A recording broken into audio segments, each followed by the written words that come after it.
antígeno que ellos captaron. Por ejemplo, el macrófago en la célula dendrítica captó algo extraño. Él capta ese microorganismo o cualquier sustancia extraña, procesa en su citoplasma y luego va a ir formando el MHC y va a expresar en su superficie. Y ese MHC ya tiene una parte específica contra el antígeno que ellos captaron. Entonces ellos vienen y les presentan al linfocito T, y el linfocito T, para captar la información que está en esta célula presentadora de antígeno, ellos tienen que expresar un receptor, ¿verdad? Entonces para eso es necesario ese correceptor, porque el linfocito T no va a reconocer en forma directa. Ellos necesitan de una célula presentadora de antígeno. Después están otras moléculas que van a servir como estimulantes para reconocer a otras, a lo que ellos necesitan eliminar, y son las moléculas CD28 y CD40L. También esta molécula CD40L, que es una molécula coestimuladora, sirve para, ¿ustedes escucharon ya alguna vez anticuerpos de tipo IgG, IgM? Sí. ¿Escucharon? ¿Se enfermaron alguna vez? ¿Tuvieron alguna enfermedad y se les echan unos estudios laboratoriales? Entonces se les pidió anticuerpos de tipo IgG, de tipo IgM, ¿verdad? IgG, inmunoglobulina, ¿qué significa IgG? Esta es una inmunoglobulina de memoria. Él me indica infección pasada. Si alguien ya tuvo, por ejemplo, rubeola, toxoplasmosis, se va a hacer IgG. Entonces, si IgG sale positivo, significa, y IgM negativo, significa que hace mucho se infectó. Ya está nomás con la memoria inmunológica que lo hace. Y si se hace IgM y sale positivo, significa que la infección es actual. En ese momento está con la infección. IgM va a aparecer una sola vez para un patógeno específico. Si es otro patógeno, no ya aparece otro tipo de IgM también.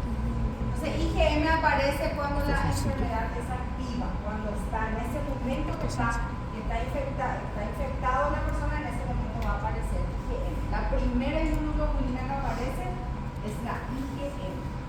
Después el cuerpo tiene que ir cambiando, tiene que ir desapareciendo la IgM y tiene que ir aumentando la IgG. Entonces eso, porque la IgG es lo que después nos va a proteger. La IgM no nos protege. La IgM lo que hace es destruye a los microorganismos que encontró dentro del cuerpo, porque él se forma en el momento en que está el microorganismo. Después esa IgM tiene que dejar de producirse y se tiene que producir IgG.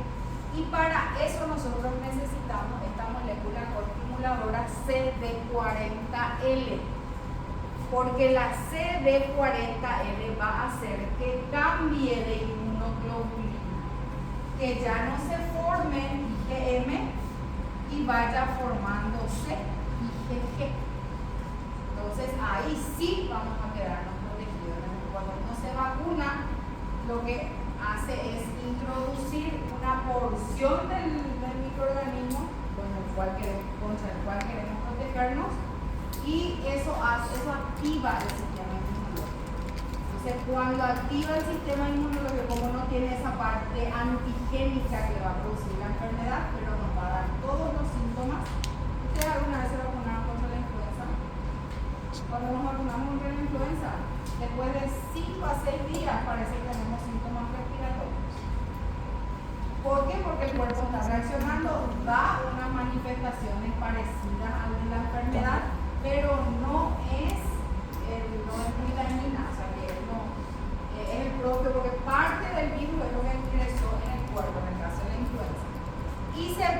que ir formando la IgM. Después cambia, porque eso no es ahora, solo para que entiendan voy a explicar, porque después tenemos un capítulo especial de anticuerpos. Así se representa un anticuerpo, una Y.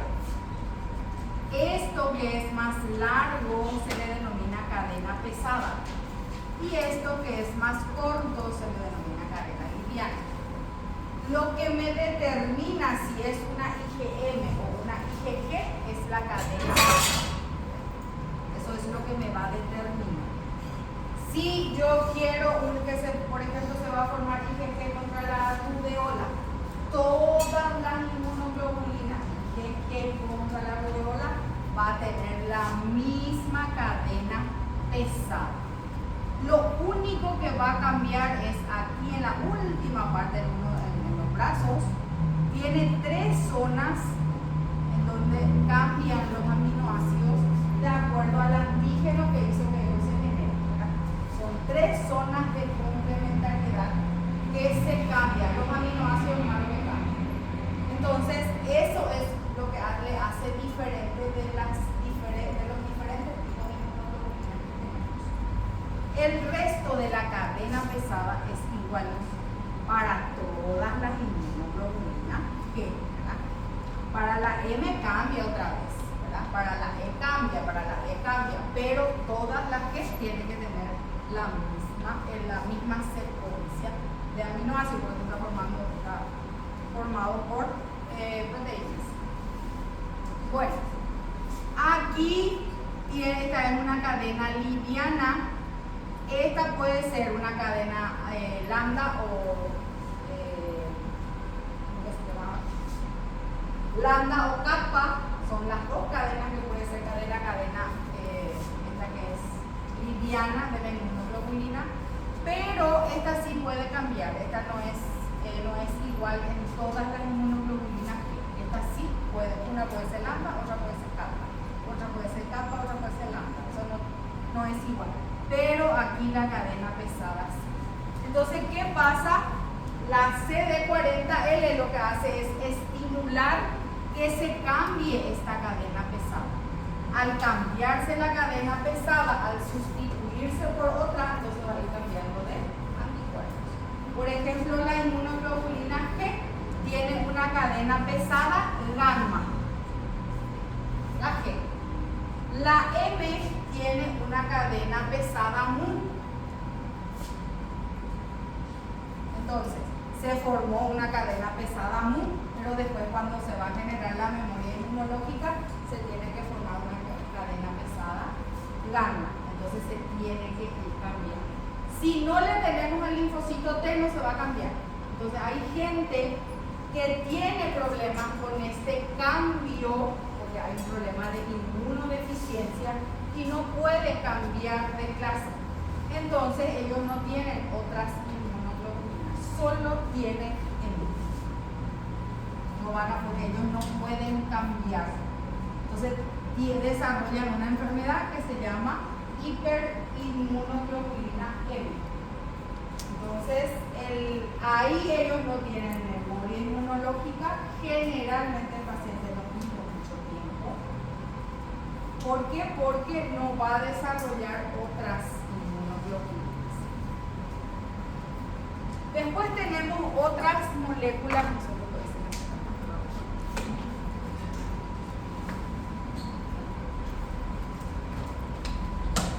Después tenemos otras moléculas de adhesión que son la CD2, la L-selectina y la LFA1. Esas son moléculas de adhesión que sirven para unirse a otros componentes del antígeno que ellos tienen que captar o de otras células que ellos tienen que estimular. Porque el linfocito T es un linfocito que él puede activarse y activar a otras células también. Y luego tenemos la molécula CTLA4, que su función va a ser hacer fin, o sea, que terminar la activación de ese linfocito T. Porque acuérdense que las células se tienen que activar, pero cuando cumplieron su función, ellos tienen que desactivarse. Si no ellos pueden ir destruyendo células que están adyacentes.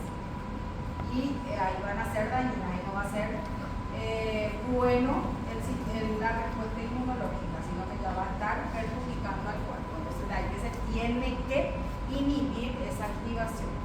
Luego tenemos diferentes tipos de linfocitos T, van a ir desarrollando diferentes tipos de estas moléculas. O sea que no todos desarrollan CD40L, no todos desarrollan L-selectina, sino que las diferentes subpoblaciones de linfocitos T son los que van a ir desarrollando. Y tenemos el linfocito T helper 1, el T helper 2, T helper 9, el linfocito T regulador, que es el que va a regular la función de ese linfocito T. Tenemos el T helper 17, el T helper 22, el T helper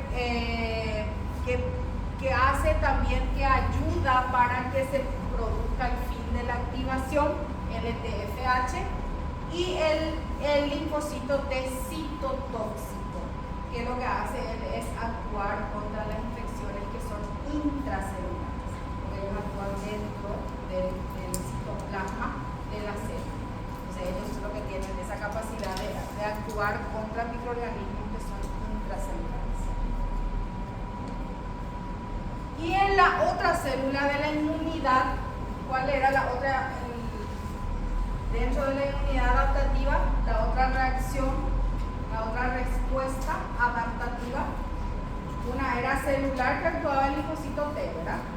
Y la otra humoral, en el que tiene que actuar el linfocito B. ¿Por qué el linfocito B? Porque el linfocito B es lo que va a formar el anticuerpo. Y el linfocito B también tienen unas moléculas submembranas que, dependiendo de lo que ellos quieran activar, entonces van a estar expresando esas moléculas. Tenemos los receptores para antígeno, que es el BCR. El receptor para antígeno del linfocito T era el TCR, ¿verdad? Solamente hace referencia al tipo de linfocito en el cual aparece. Y tenemos los receptores para complementos, el CD19, CD21, que van a actuar después en el sistema de complemento. Tenemos algunas moléculas que son coestimuladoras también. ¿Se acuerdan del linfocito T que había CD40L? ¿Verdad? Que era una molécula coestimuladora. ¿Por qué lleva la letra L? Porque está en el linfocito T. En el linfocito B no lleva ya la letra L, el CD40 nomás. Entonces el linfocito B que expresa el CD40 y hace que el CD40L se una al CD40, entonces lo que va a hacer que el linfocito T le estimula al linfocito B que produzca otras inmunoglobulinas. Si él estaba generando solo M, entonces el linfocito T, que es cooperador, el T helper, entonces él va a expresar el CD40L, se va a unir con el CD40 y eso va a estimularle al linfocito B que él cambie de anticuerpos. Eso es lo que va a hacer. Y después tenemos otra molécula que es el CD45, que tiene otras funciones, pero no son así tan importantes como la del cambio de clases. Después los receptores tipo TOL se pueden unir también al linfocito B. Ellos tienen una membrana en la que pueden unir los receptores tipo TOL. Son receptores que aparecen en la inmunidad innata. Ellos pueden reconocer solo patrones, pero igualmente pueden unirse al linfocito B. Después están algunos receptores que van a unirse a otras inmunoglobulinas, van a unirse a algunas citoquinas o citocinas, algunos libros le van a llamar. Y el virus de Epstein-Barr, ¿conocen ustedes el virus de Epstein-Barr? Es un virus que produce la mononucleosis infecciosa, en donde lo que produce son inflamación de los ganglios y a veces duele la garganta. La garganta parece que es un problema de faringitis o lo que sea, pero es el virus por el Epstein-Barr. ¿Y cómo se transmite? Cuando el famoso en los niños, casi todos ya tuvimos, porque de niño la gente está muy mal acostumbrada a agarrar la mano del niño y besar y luego el niño mete en su boca. Se transmite con el beso. Y le besa la mano y después el niño sube. Por eso que casi todos tenemos anticuerpos contra el virus del Epstein-Barr. No puedo decir la totalidad porque va a haber excepciones. El virus de Epstein-Barr es un virus que se le reconoce como un virus que puede desarrollar algún tipo de neoplasia con el tiempo, o sea, que de la vida adulta. Por eso que no es bueno contagiarnos con el virus de Epstein-Barr, porque eso queda, así como el virus de la hepatitis B. El virus de la hepatitis B es un virus que te puede llevar a desarrollar un carcinoma hepático, que es un virus que tiene ese, así como el virus de la hepatitis C también. O sea, así mismo el virus de Epstein-Barr es un virus que puede llegar a desarrollar un tipo de neoplasia. ¿Saben lo que es la neoplasia? ¿No? Pueden desarrollar cáncer. Esa es la neoplasia. Entonces, son virus no muy bonitos. Bueno, la función que tienen estas moléculas de membrana, por ejemplo, sirven para producir algunos tipos de anticuerpos porque van a ser estimulados y se le va a estimular al linfocito B para que se produzca. Y ellos van a producir inmunoglobulina G, A, M, D, E, dependiendo de lo que se tenga que producir, ¿verdad? Van a producir, o sea que van a estimular la producción de citoquinas que son la interleucina 1, la interleucina 4, la interleucina 5, la 6, la 7, la 8, 10, 15 y el interferón. El interferón puede ser gamma, puede ser delta, puede ser alfa, o sea que puede ser los diferentes tipos de interferones. Entonces la presencia del linfocito B, la activación del linfocito B va a producir todas esas citoquinas. También se va a producir linfocitos de memoria. El linfocito B él actúa como linfocito de memoria porque queda ya la memoria inmunológica dentro. Entonces, si ingresa en nuestro organismo, él automáticamente va a estimular la liberación ya de anticuerpos y va a ser rápido. En 2 o 3 días ya vamos a tener anticuerpos circulares.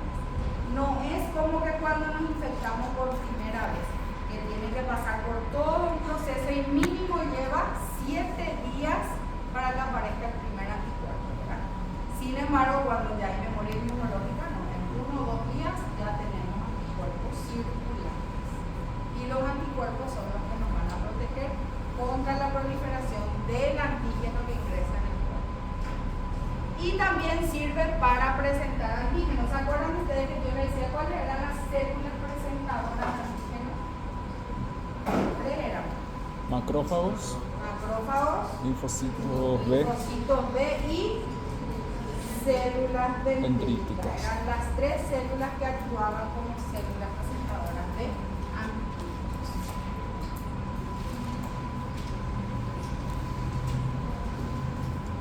Bueno, de esto ya hablamos toda la semana pasada, pero voy a dar una pincelada. ¿Se acuerdan ustedes que la inmunidad innata lo que hacía era un reconocimiento rápido, ¿verdad? Porque él actúa rápido. Rápido reconoce, activa todas sus células, solo que él no es muy eficaz. Él nos va a eliminar gran parte del microorganismo que está ingresando. Él solamente va a reconocer, al reconocer él le va a activar también a la inmunidad adaptativa. Cuando se activa la inmunidad innata, él libera también algunas citocinas. Las citocinas son moléculas que se liberan para que las células puedan moverse de un lugar a otro. Porque si no, la célula no va a poder moverse. Acuérdense que nosotros, todas nuestras células del sistema inmunológico se genera ¿en dónde? ¿En dónde se genera? En la médula. Tiene que salir de la médula a la circulación y de la circulación tiene que ir a la zona de lesión donde ingresó. Entonces eso implica moverse, implica que esas células deben moverse. Ninguna célula va a moverse si no se liberan citoquinas, porque son las que van a estimular la expresión de algunas moléculas, entonces van a ir atrayendo los células. La inmunidad innata tiene unas barreras físicas y tienen unas barreras mecánicas también. Entre las barreras físicas, ¿qué es lo que nos protege del medio externo? La piel. Donde no hay piel, ¿qué hay? Grasa. Nuestra boca, no hay piel. No está protegido. Las mucosas. Entonces, actúa como barrera física la piel, donde hay piel, ¿verdad? Y donde no hay piel es la mucosa, porque esa nos protege para que los microorganismos ingresen dentro del cuerpo. Y las células del epitelio producen un péptido antimicrobiano que se denomina AMP. O sea, que se le abrevia en realidad AMP. Y ellos pueden eliminar ya algunos microorganismos, pero no eliminan gran cosa. Entonces, las glándulas sudoríparas, ¿por qué sudamos? ¿Por qué se supone que sudamos? Para regular y también para dentro del sistema inmunológico que hace. ¿Qué tiene el sudor? ¿Qué tiene el sudor? ¿Alguna vez probaron su sudor? Nunca. Nunca, ni siquiera así de por equivocación se les fue por la lengua. ¿No sintieron algo medio salado ahí? ¿Verdad? Tiene componentes justamente para eliminar algunos microorganismos que puedan estar en la piel, entonces no van a ingresar así nomás. Tiene una función inmunológica también el sudor. Entonces las glándulas sudoríparas forman parte de las barreras físicas de la inmunidad innata. También tenemos las glándulas sebáceas, que también lo que hace es produce una sustancia aceitosa para que también dificulte el ingreso de microorganismos dentro del cuerpo. Eso es lo que hace. Porque cuando menos nos bañamos estamos más aceitosos.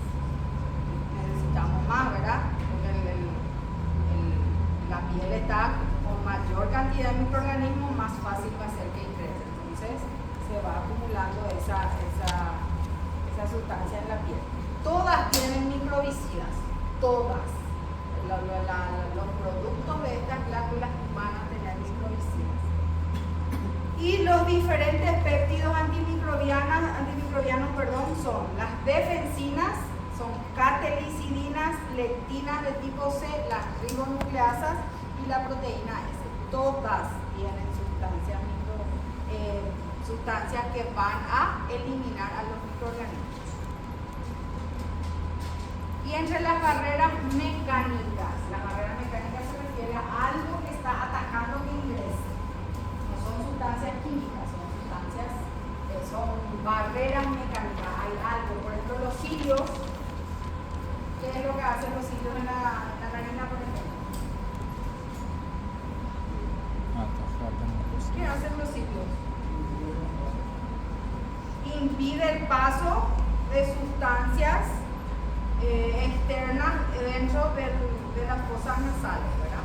Eso es su función. Por ejemplo, en el polvo sí o sí hay sustancias, microorganismos, entonces lo que hace él es actuar como una barrera. Entonces eso es lo que hace. Están los cilios, están los movimientos peristálticos. Vamos a hacer un silencio tremendo y vamos a escuchar el movimiento peristáltico que tenemos en el intestino. Ustedes suelen escuchar, cuando están en silencio suelen escuchar, ¿verdad?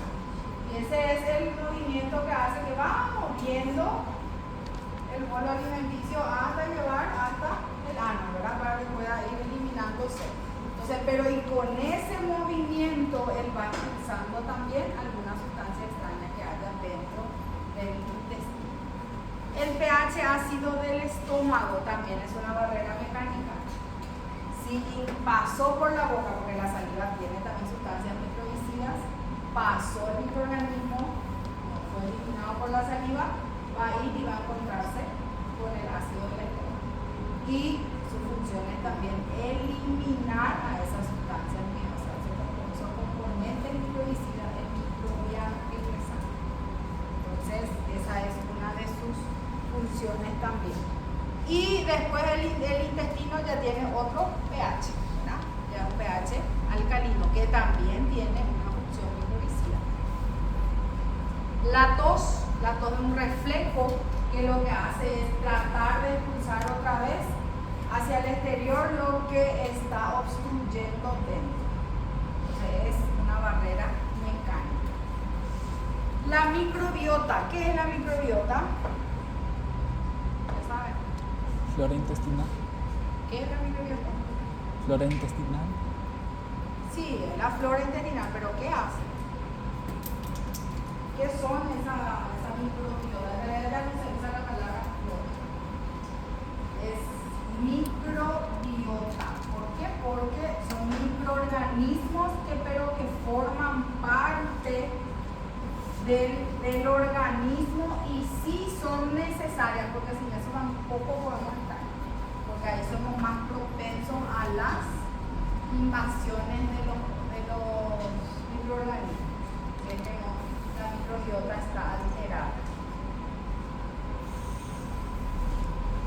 Son los microorganismos, son las bacterias, porque virus no hay microbiota.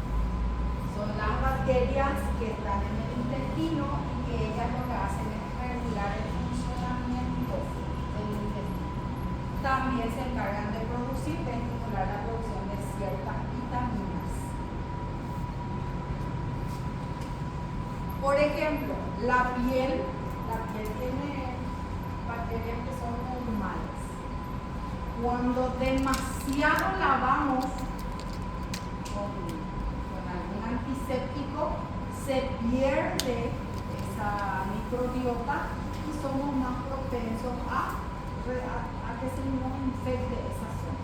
Porque los microorganismos que forman parte de la microbiota nos protegen también el cuerpo. Entonces, cuando eso eliminamos nosotros, entonces estamos más propensos a algún tipo de infección.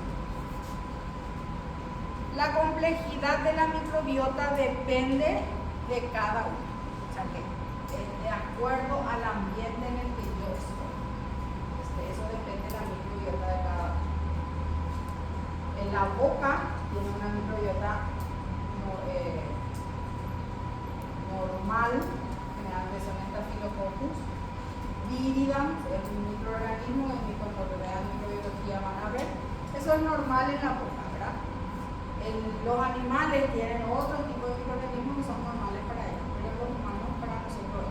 Ahora, si nuestro sistema inmunológico se deprime, esa misma microbiota puede actuar en contra de nosotros y ahí sí va a provocar algún tipo de enfermedad.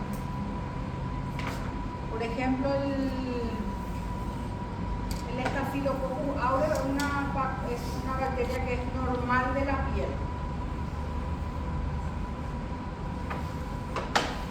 Pero en algún momento, cuando el sistema inmunológico se deprime, ellos pueden producir celulitis. La celulitis de la mujer es inflamación de la piel, donde produce empieza a producir pus, porque se infecta, empieza a descomponerse toda la piel. Y esa generalmente es causada por una bacteria que es normal de la piel. La fiebre es un mecanismo de defensa. Cuando tenemos fiebre porque hay algo en el cual el cuerpo está luchando que quiere eliminar. Entonces, eso indica la fiebre. Y cuando se produce fiebre, se liberan algunas citoquinas o citocinas que son pirógenos. Y eso estimula, o sea que cuando hay un microorganismo que ingresó, va a estimular la producción de la citoquina. Y eso va a aumentar la temperatura corporal y por supuesto ahí aparece la fiebre, ¿verdad? Algunos pirógenos endógenos son la interleucina 1, la interleucina 6, los linfocitos de Helper, factor de necrosis tumoral, el DNF, los monocitos y los macrófagos van a estimular a estos dos, a la interleucina 1 y al factor de necrosis tumoral.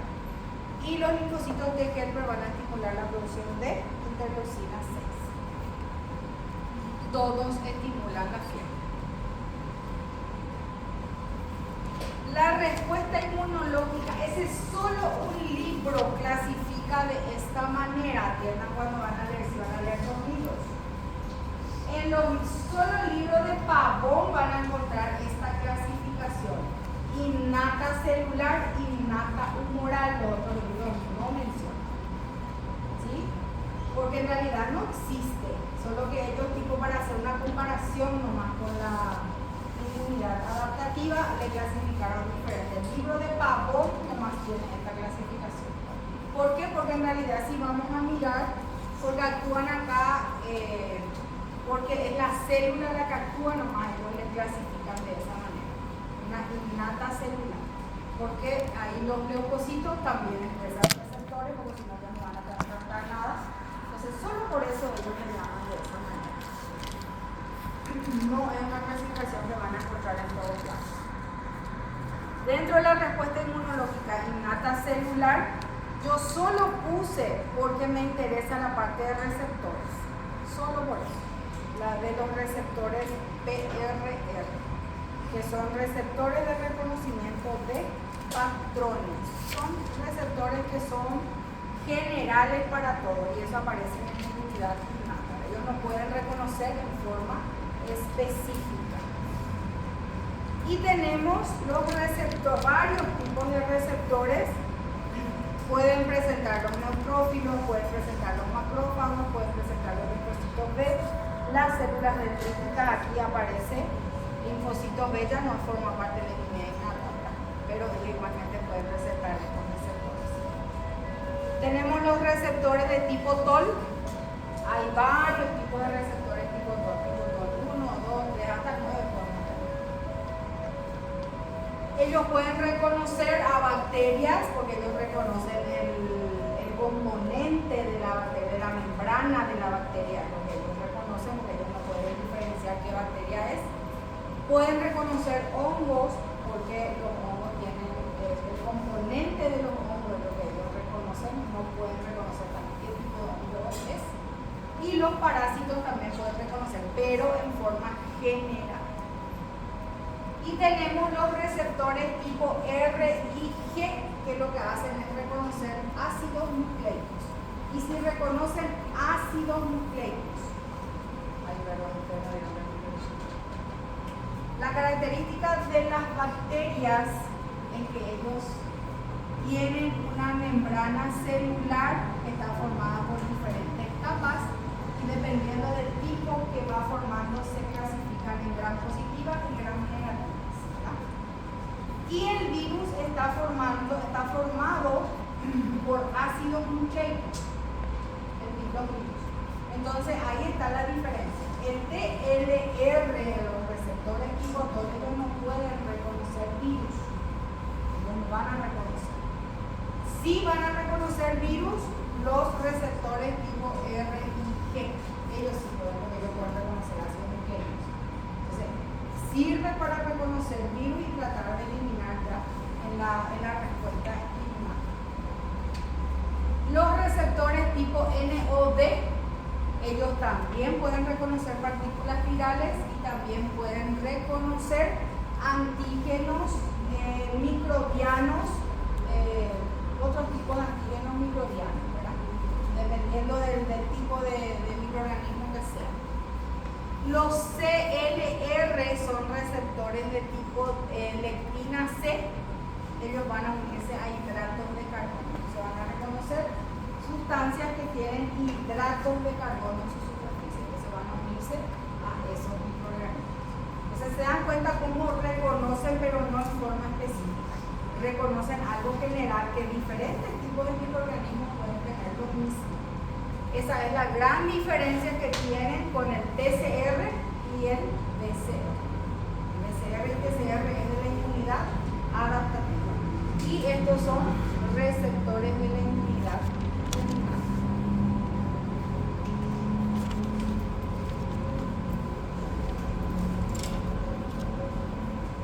Una vez que ellos reconocen algo extraño, va a empezar a activarse la secreción de estas citoquinas o citocinas. También otras sustancias que son diferentes son llamadas como quimiosinas. Entonces ellos pueden actuar ahí en la zona donde fueron secretadas estas sustancias, o pueden actuar en otro lugar también. También pueden estimular las trampas extracelulares de neutrófilos. O sea, que los neutrófilos tienen un mecanismo en donde ellos se unen y van formando unos conglomerados en donde les sirve para ir atrapando algunas sustancias extrañas, ¿verdad? Entonces ellos atrapan y ahí ellos van fagocitando y van tratando de eliminar. Entonces ahí tenemos estas trampas extracelulares, pero solamente vamos a tener la inmunidad pulmonar. Ellos atrapan, forman una red pegajosa y luego van a ir degradando. Y la fagocitosis también, porque las sustancias, las células de la inmunidad innata, ellos eliminan por fagocitosis, porque van fagocitando las sustancias, las células fagocíticas liberan algunos componentes que van a ir degradando los que fagocitaron. Y la respuesta inmunológica innata humoral. Esto es una clasificación solo didáctica. Acuérdense bien eso.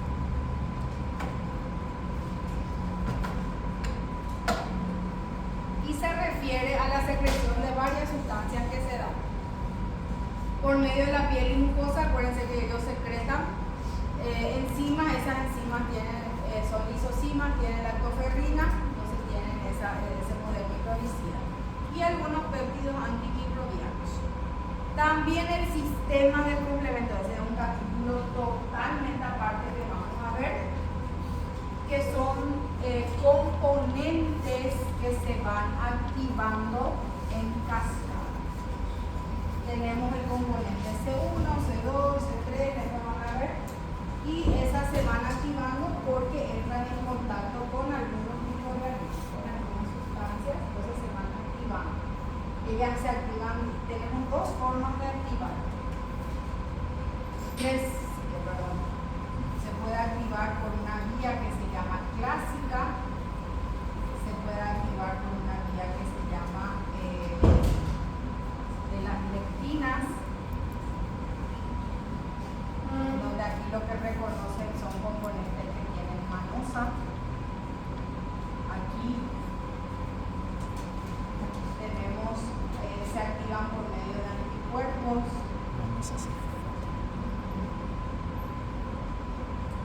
Y aquí la vía, David, ¿te ayudan un poco? ¿Cómo se activa el sistema de complemento? ¿Ya aprendías? No tengo idea, profe. ¿Alguien? No sé de qué estás hablando. Me ayuda a ver la alternativa, que así de repente tengo unas lagunas.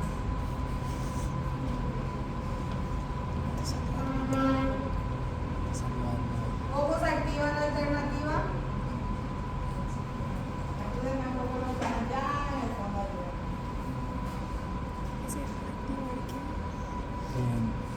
Los complementos en ¿Está cascada. durmiendo?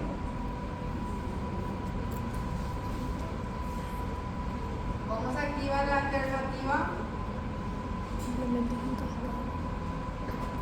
Se activa en forma directa cuando captan componentes de los microorganismos. Ellos se activan en forma indirecta.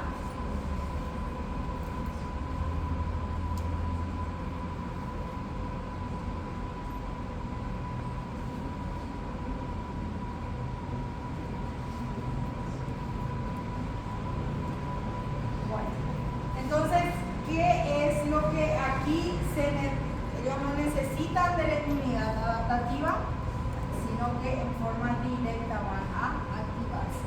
Ellos se encuentran con componentes del microorganismo y ellos se van a activar.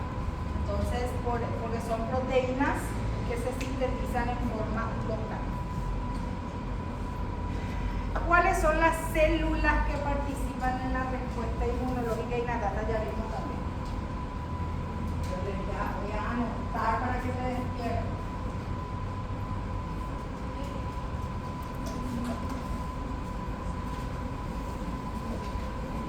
Células de la inmunidad innata. Lectinas.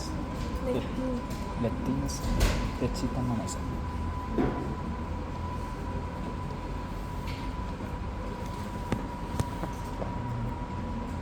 ¿Cuáles son? La pasada ya vimos. ¿Cuáles son esas células? Los neutrófilos. Después,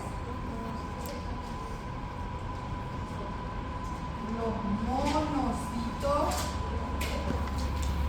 Y ellos cuando pasan el sentido pasan a ser Macrófagos. macrófagos. Después, los eosinófilos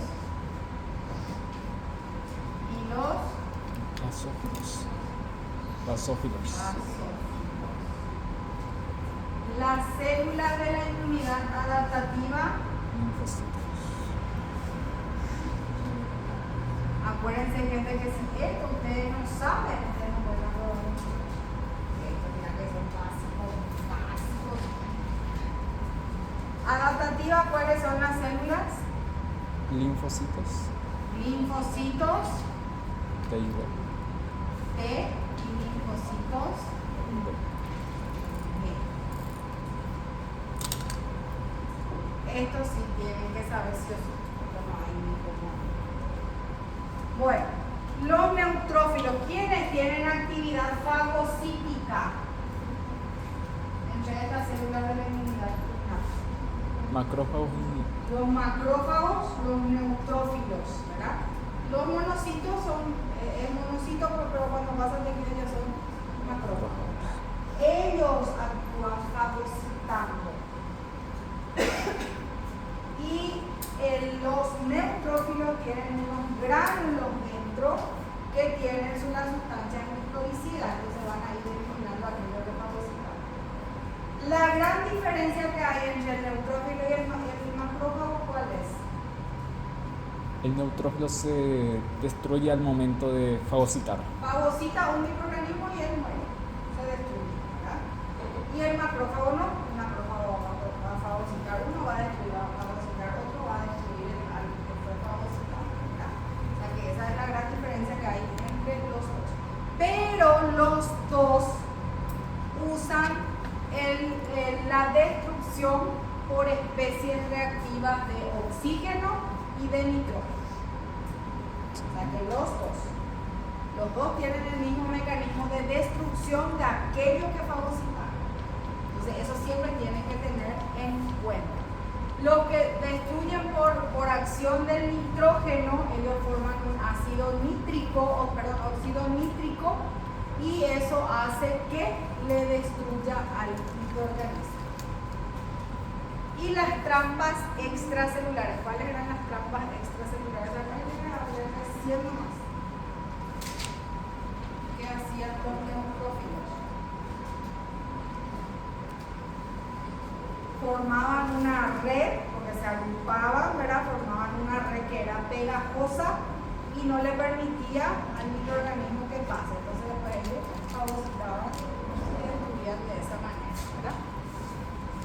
Aquí tenemos a los neutrófilos, así podemos ver en el microscopio a los neutrófilos. El neutrófilo es una célula polimorfonuclear, tiene varios núcleos, puede tener de 3 a 5 lóbulos, su núcleo.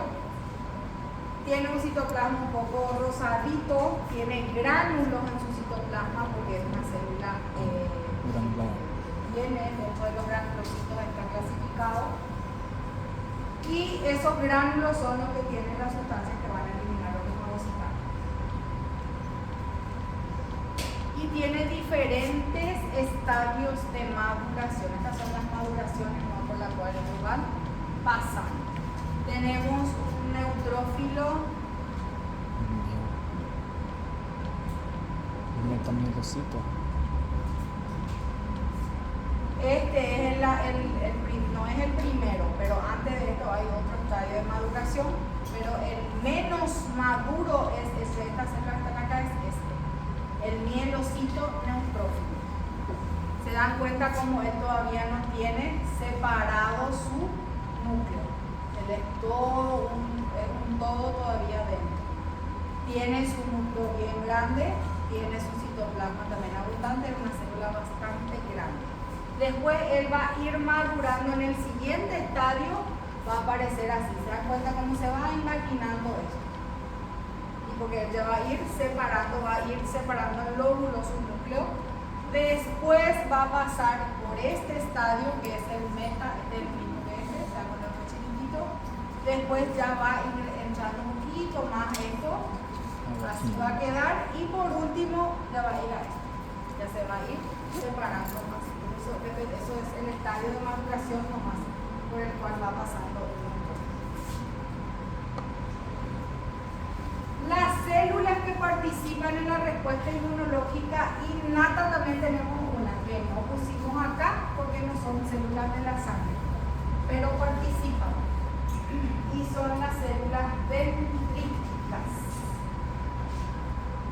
Estas células dendríticas son células que están en el epitelio y ellas pueden ser células dendríticas plasmocitoides, células dendríticas mieloides y células dendríticas intersticiales.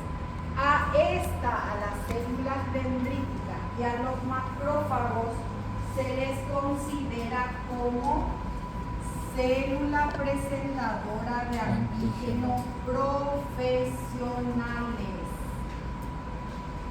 En los niños van a escuchar así. Porque son las que mejor presentan al microorganismo, al antígeno que se quiere eliminar.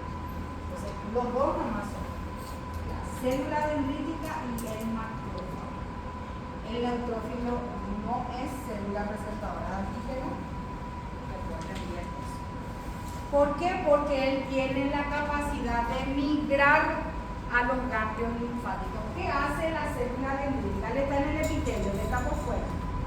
Nos cortamos y justo se nos infectó la herida.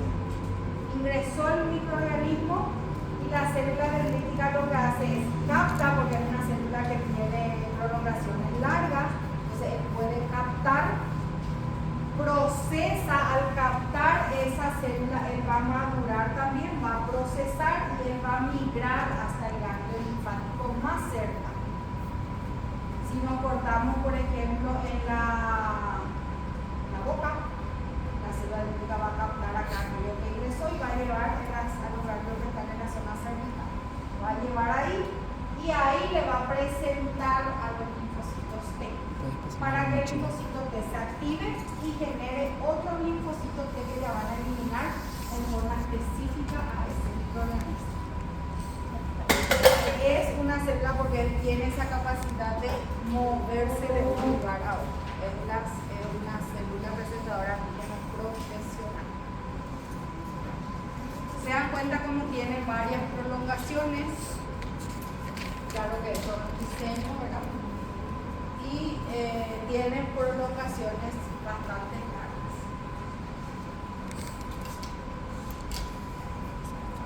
Los macrófagos son otras células, como ya les dije, de la respuesta inmunológica innata. También son fagocitos, participan en la inflamación y también participan en la resolución de la inflamación. Acuérdense que se activa un proceso inflamatorio para eliminar a la gente que está causando ese proceso inflamatorio. Se eliminó todo eso y se tiene que ir eliminando todo el resto que quedó y también ese proceso inflamatorio. Entonces, también ahí actúa el macrófago.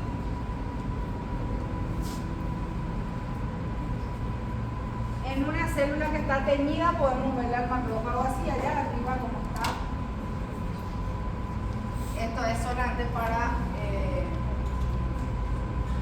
demostrar la forma en que ellos van fagocitando. Tenemos el macrófago, dentro del macrófago hay un montón de lisocimas. Ellos imaginan la la membrana, captan a lo que tienen que captar, luego van destruyendo dentro de su citoplasma lo que fagocitaron y luego después van a eliminar. Si es una célula que necesita, o sea, que si es un microorganismo que necesita que sea eliminado por la inmunidad adaptativa, se van a presentar el linfocito T, para que el linfocito T reconozca y active otras células que van a eliminar en forma más eficaz a ese virus que ingresó.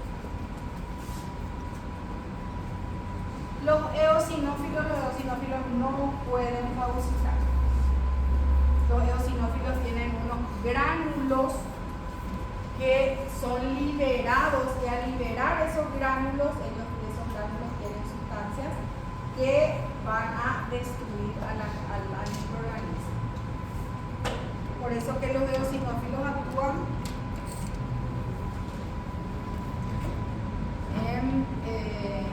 en las infecciones parasitarias, porque los parásitos son grandes, ellos no van a poder fagocitar, entonces eliminan sus gránulos.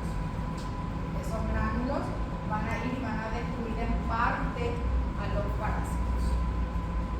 También los eosinófilos actúan en los procesos alérgicos.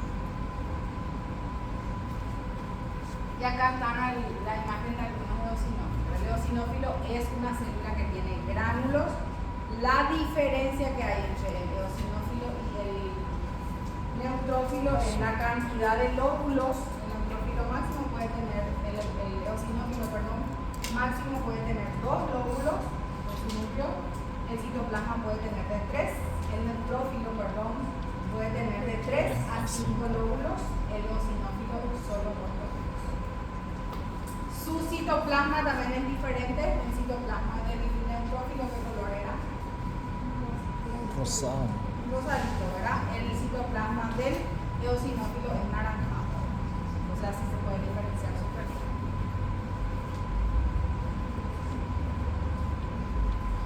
Tenemos las células fagocíticas que ya les decía cómo ellos destruyen aquello que fagocitaron. Ellos destruyen por acción del oxígeno y por acción del nitrógeno. Y las que no utilizan ni oxígeno ni nitrógeno utilizan otras moléculas que son las catepsinas G, las defensinas, utilizan lisosimas, utilizan lactoferrina y algunas enzimas proteínas.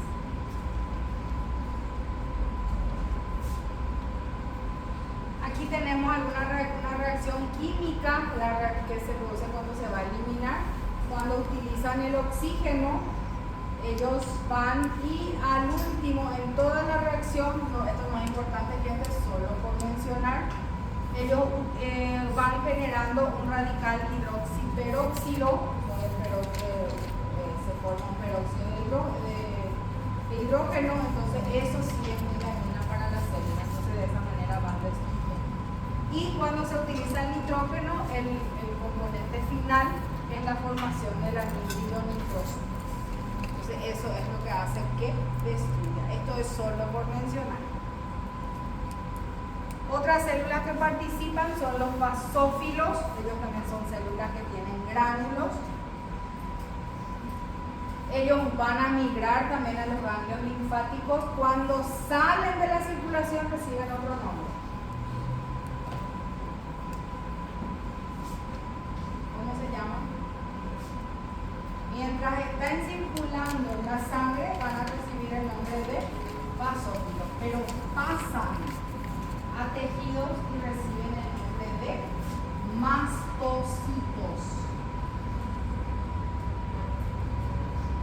Acuérdense de eso, que el mastocito es un basófilo, solo que es un basófilo que salió de la circulación, se fue al tejido.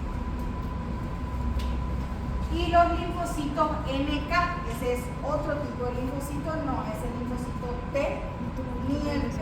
¿Se acuerdan ustedes que yo les hablé que tenían un receptor alfa y beta? ¿Se acuerdan? Cuando les hablé del linfocito T y el linfocito T.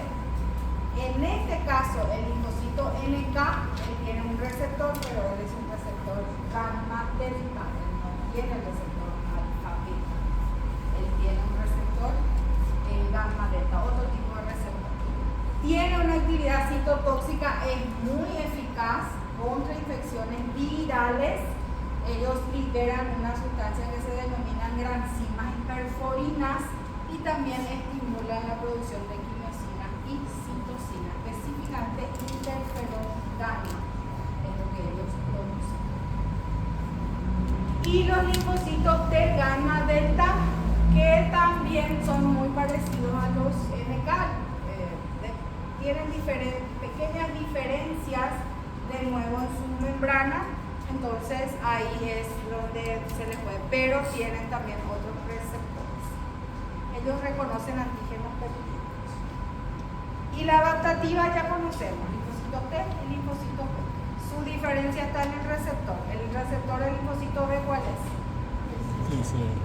BCR. El receptor del linfocito T, TCR. Bueno, ¿qué hora es, gente? Te voy a terminar una parte.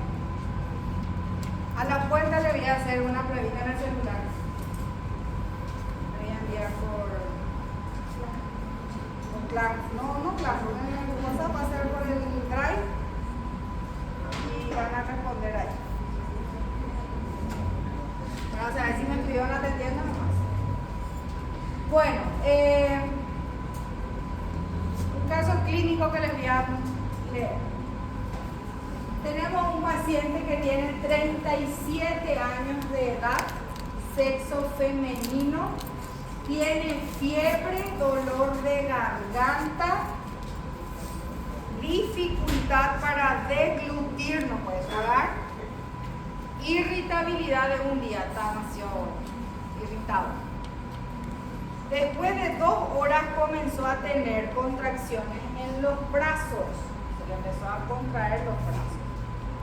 Se contrajeron los músculos y de los brazos y las piernas, ¿verdad? El examen físico presentó trismo, que se le quedó así, que queda así con el diente. Espasmo en los músculos masticadores, esto se le endurecía todo. Espasmos tónicos generalizados y dolorosos. Fue encontrada una lesión cortante que estaba infectada. No sabía si fue vacunado o no contra el tétanos. No sabía. Fue diagnosticado con tétanos y con peor evolución de los espasmos. A medida que pasaba el tiempo se iba empeorando esos espasmos. Fue realizada una intubación endotraqueal porque también ya se le empezaba a contraer los músculos del sistema respiratorio, ¿verdad? Entonces ya no podía respirar. Remoción del tejido desvitalizado de la herida, porque tenía una herida que estaba ya casi necrosando, entonces se le quitó toda esa parte fea y se le administró penicilina y una antitoxina tetánica. ¿Cuál es la diferencia de la antitoxina tetánica y de la toxina tetánica? ¿Alguien sabe? Antitoxina tetánica. Toxina tetánica. ¿Que inhibe la toxina? ¿Qué? ¿Que inhibe la toxina? Sí, pero ¿qué es lo que inhibe? Cuando usted encuentra en algún libro que va leyendo en algún lado y tiene el prefijo anti, se refiere a anticuerpos.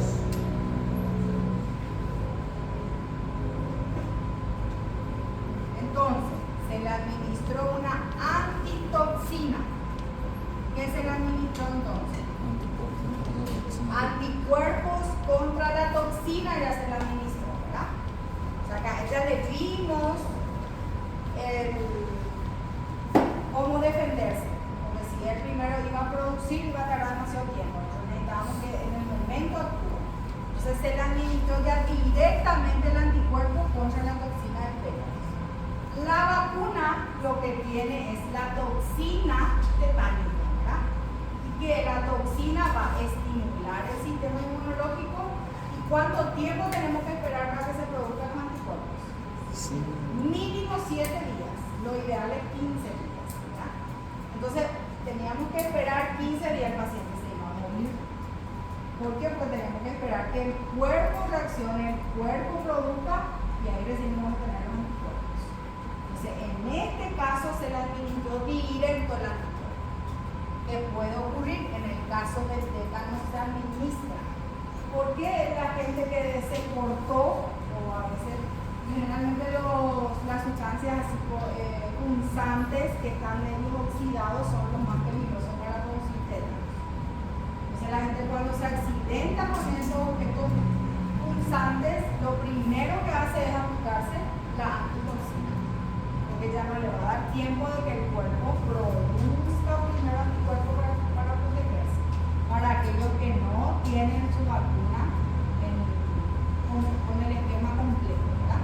Entonces, pero ¿cuál es el problema? El anticuerpo yo le administro en forma directa, me protege en ese momento, pero a la última vez va a desaparecer. Porque no desarrolló una memoria inmunológica. Yo le administro directo anticuerpos. Sin embargo, cuando se le administra la toxina, él va a producir, en 7 días va a empezar a producir, pero se le va a quedar memoria inmunológica, ¿verdad? Es importante tener esto a mano cuando necesito una acción rápida. Pero si yo quiero mantenerme con inmunidad, no me sirve. Porque esto va a terminar, un mes va a terminar, el cuerpo va a ir eliminando. Entonces, en este caso se le administró directamente el anticuerpo. ¿Y qué es lo que hacía el anticuerpo? ¿Por qué utilizaron esa forma de medicación? Porque así en la toxina del bacilo tetánico, porque el microorganismo del tétano es un bacilo, en vez de unirse a la célula nerviosa, que es la que producía los espasmos, se van a unir ahora a los anticuerpos. Entonces van a dejar de lado la célula nerviosa y ahí va a ir disminuyendo los síntomas que estaba experimentando ese paciente. Y es la forma de medicar en el caso de infección por tétanos. Y eso es todo. Bueno, ahora vamos a hacer un pequeño receso mientras yo